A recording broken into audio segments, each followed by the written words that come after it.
This song is called Alice's Restaurant. It's about Alice and the restaurant.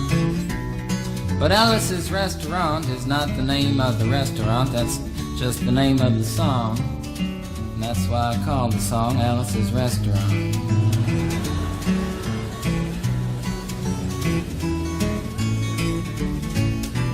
You can get anything you want at Alice's Restaurant.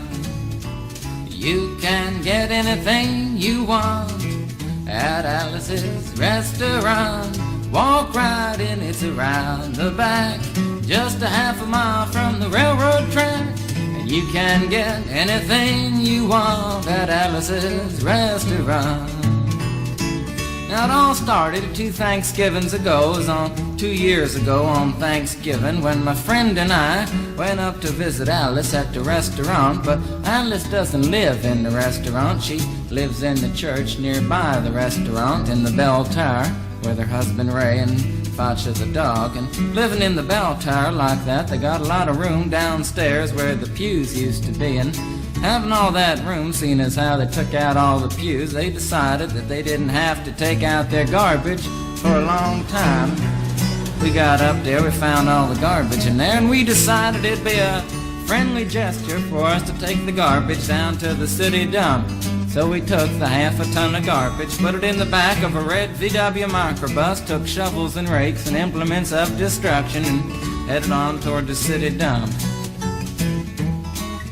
Well, we got there, and there's a big sign and a chain across the dump saying closed on Thanksgiving, and we had never heard of a dump closed on Thanksgiving before, and with tears in our eyes we drove off into the sunset looking for another place to put the garbage. We didn't find one till we came to a side road, and off the side of the side road was another 15-foot cliff, and at the bottom of the cliff was another pile of garbage. And we decided that one big pile was better than 2 little piles, and rather than bring that one up, we decided to throw ours down. That's what we did. Drove back to the church, had a Thanksgiving dinner that couldn't be beat, went to sleep and didn't get up until the next morning when we got a phone call from Officer Obie. He said, "Kid, we found your name on an envelope at the bottom of a half a ton of garbage, and just wanted to know if you had any information about it." And I said, "Yes, sir, Officer Obie, cannot tell a lie. I put that envelope under that garbage." After speaking to Obie for about 45 minutes on the telephone, we finally arrived at the truth of the matter and said that we had to go down and pick up the garbage, and also had to go down and speak to him at the police officer station. So we got in a red VW microbus with the shovels and rakes and implements of destruction, headed on toward the police officer station. Now, friends, there was only 1 or 2 things that Obie could have done at the police station, and the first was that he could have given us a medal for being so brave and honest on the telephone, which wasn't very likely and we didn't expect it. Another thing was that he could have bawled us out and told us never to be seen driving garbage around the vicinity again, which is what we expected. But when we got to the police officer station, there was a third possibility that we hadn't even counted upon, and we was both immediately arrested, handcuffed. And I said, "Obie, I don't think I can pick up the garbage with these handcuffs on." He said, "Shut up, kid. Get in the back of the patrol car," and that's what we did. Sat in the back of the patrol car and drove to the, quote, "scene of the crime," unquote. I want to tell you about the town of Stockbridge, Massachusetts, where this happened. Here they got 3 stop signs, 2 police officers and 1 police car. But when we got to the scene of the crime, there was 5 police officers and 3 police cars, being the biggest crime of the last 50 years, and everybody wanted to get in a newspaper story about it. And they was using up all kinds of cop equipment that they had hanging around the police officer station.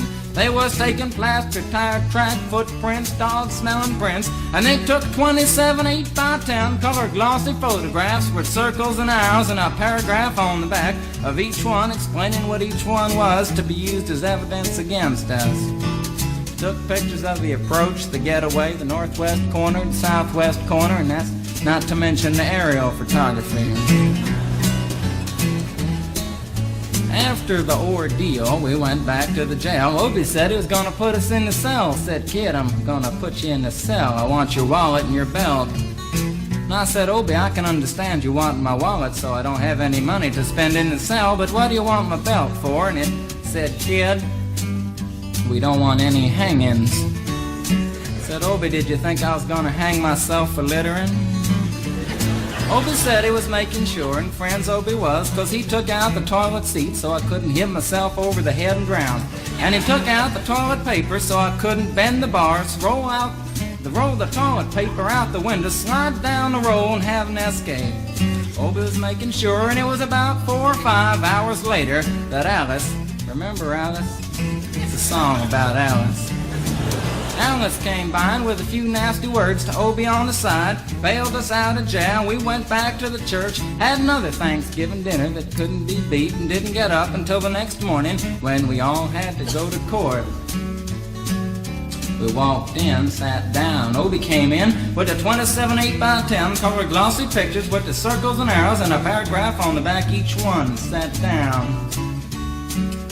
Man came in, said, all rise. We all stood up, and Obie stood up with the 27 8x10 colored glossy pictures, and the judge walked in, sat down with the seeing-eyed dog, and he sat down. We sat down. Obie looked at the seeing-eyed dog. Then the 27 8x10 colored glossy pictures with the circles and arrows and a paragraph on the back of each one, and looked at the seeing-eyed dog. And then the 27 8x10 colored glossy pictures with the circles and arrows and a paragraph on the back of each one, and began to cry, 'cause Obie came to the realization that it was a typical case of American blind justice, and there wasn't nothing he could do about it. And the judge wasn't going to look at the 27 8x10 colored glossy pictures with the circles and arrows and a paragraph on the back of each one, explaining what each one was to be used as evidence against us. And we was fined $50 and had to pick up the garbage in the snow, but that's not what I came to tell you about. Came to talk about the draft. We got a building down New York City, it's called Whitehall Street, where you walk in and you get injected, inspected, detected, infected, neglected, and selected. I went down to get my physical examination one day, and I walked in, I sat down, got good and drunk the night before, so I looked and felt my best when I went in that morning. 'Cause I wanted to look like the all-American kid from New York City. Man, I wanted to feel like I wanted to be the all-American kid from New York, and I walked in, sat down, I was hung down, brung down, hung up, and all kinds of mean, nasty, ugly things. And I walked in, I sat down, they gave me a piece of paper, said, kid, see the psychiatrist, room 604. And I went up there, I said, shrink, I want to kill. And I want to kill. I want to see blood and gore and guts and veins in my teeth. Eat dead, burnt bodies. I mean, kill. And I started jumping up and down, yelling, kill. And they started jumping up and down with me, and we was both jumping up and down, yelling, kill. And the sergeant came over, pinned the medal on me, set me down the hall, said, you're our boy. Didn't feel too good about it. Proceeded on down the hall, getting more injections, inspections, detections, neglections, and all kinds of stuff that they was doing to me at the thing there. And I was there for 2 hours, 3 hours, 4 hours. I was there for a long time, going through all kinds of mean, nasty, ugly things, and I was just having a tough time there. And they was inspecting, injecting every single part of me, and they wasn't leaving no part untouched. Proceeded through, and when it finally came to see the very last man, I walked in, sat down after a whole big thing there, and I walked up and said, what do you want? He said, kid, we only got one question. Have you ever been arrested? And I proceeded to tell him the story of Alice's Restaurant Massacre with full orchestration and 5-part harmony and stuff like that, and then all the phenomena. Stopped me right there and said, kid, did you ever go to court?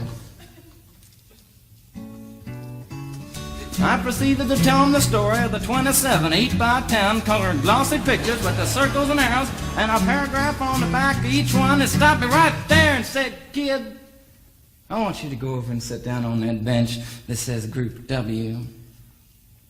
Now, kid."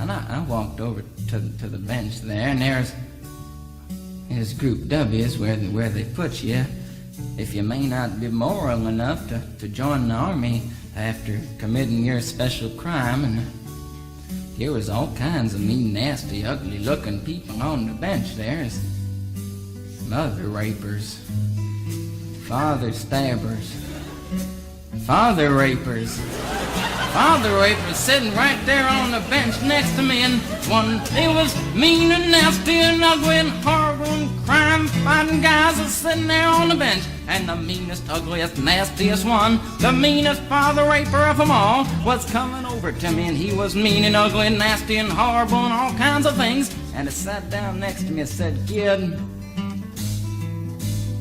what'd you get?" I said, "I didn't get nothing. I had to pay $50 and pick up the garbage." I said, "What were you arrested for, kid?" And I said, "Littering."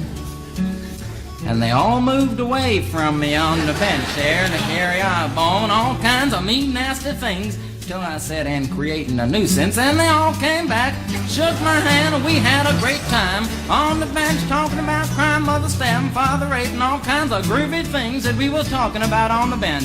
And everything was fine. We were smoking cigarettes and all kinds of things until the sergeant came over,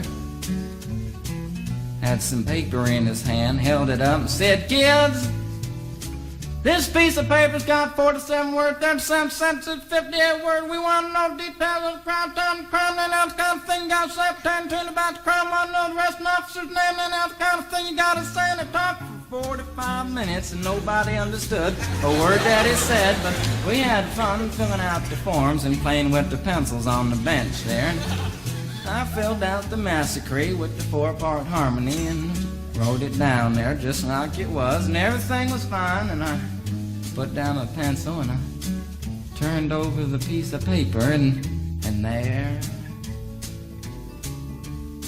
on the other side, in the middle of the other side, away from everything else on the other side, in parentheses, capital letters, quotated, read the following words: "Kid, you rehabilitated yourself." I went over to the sergeant and said, "Sergeant, you've got a lot of damn gall to ask me if I've rehabilitated myself. I'm sitting here on the bench. I'm sitting here on the Group W bench because you want to know if I'm moral enough to join the army, burn women, kids, houses, and villages after being a litter bug." He looked at me and said, "Kid, you don't like your kind. And we're going to send your fingerprints off to Washington, and friends, somewhere in Washington, enshrined in some little folder, is a study in black and white of my fingerprints. And the only reason I'm singing you the song now is because you may know somebody in a similar situation.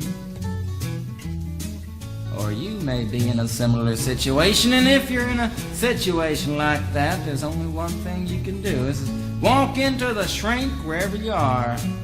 Just walk in and say, 'Shrink, you can get anything you want at Alice's restaurant,' and walk out.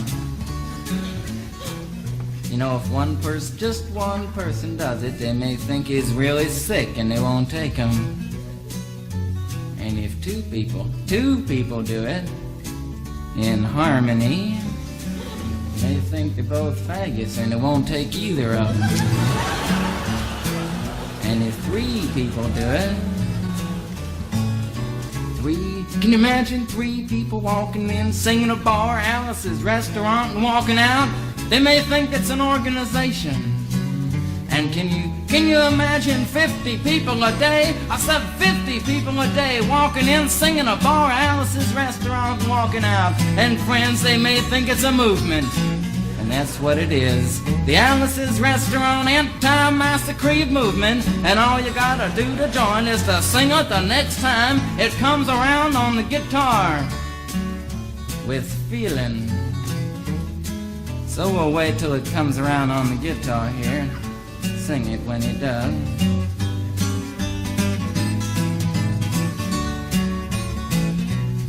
Here it comes. You can get anything you want at Alice's Restaurant. You can get anything you want at Alice's Restaurant. Walk right in, it's around the back, just a half a mile from the railroad track. And you can get anything you want at Alice's Restaurant. That was horrible. If you want to end war and stuff, you gotta sing loud. You could put a lot. I've been singing the song now for 25 minutes. I could sing it for another 25 minutes. I'm not proud or tired. So we'll wait till it comes around again, and this time with 4-part harmony and feeling. We're just waiting for it to come around is what we're doing.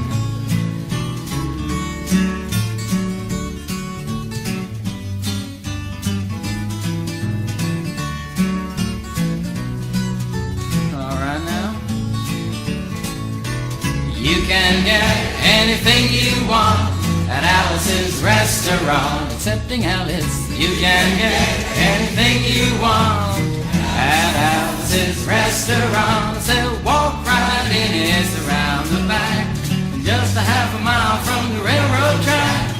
And you can get anything you want at Alice's Restaurant. Da da da da da da da. At Alice's